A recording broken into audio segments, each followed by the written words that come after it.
Long before empires rose and fell, and before written words circled the globe, slavery was already a reality in the river valleys of ancient Mesopotamia.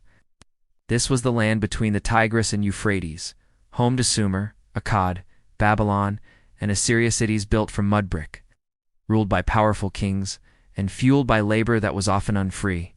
In Mesopotamia, slavery wasn't born from ideas about race or superiority. It was born from pure survival. When one city conquered another, the captives taken in raids were enslaved. Their lives were spared, but only in exchange for a lifetime of labor. Farmers, crushed by mounting debt, might have to sell themselves or even their children just to survive a devastating famine. Criminals could be stripped of their freedom as a form of punishment. And in the most desperate times of starvation, parents sometimes sold their own children, believing enslavement was a better fate than death. Slaves were the engine of this ancient world. You'd find them working everywhere.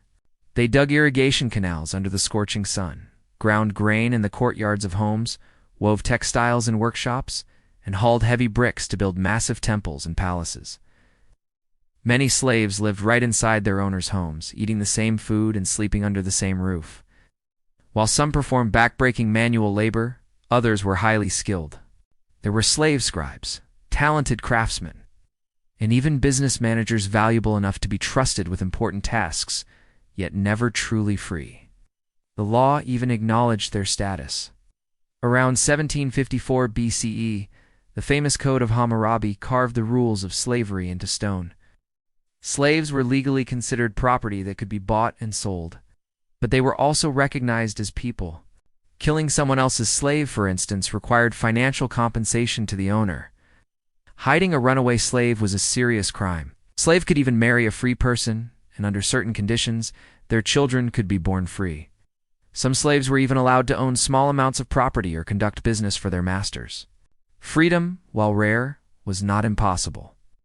A person who became a slave due to debt could eventually work off what they owed. An owner could choose to grant their slave freedom, a process called manumission. But even then, freedom often came with conditions. Former slaves faced economic challenges, social stigma, and limited opportunities. Mesopotamian slavery was a harsh and unequal system, deeply woven into the fabric of society. Yet it wasn't a rigid, unchanging institution. It was a complex system shaped by laws, economic needs, and individual human choices, giving us a glimpse into one of the earliest attempts to balance power, labor, and survival in the ancient world.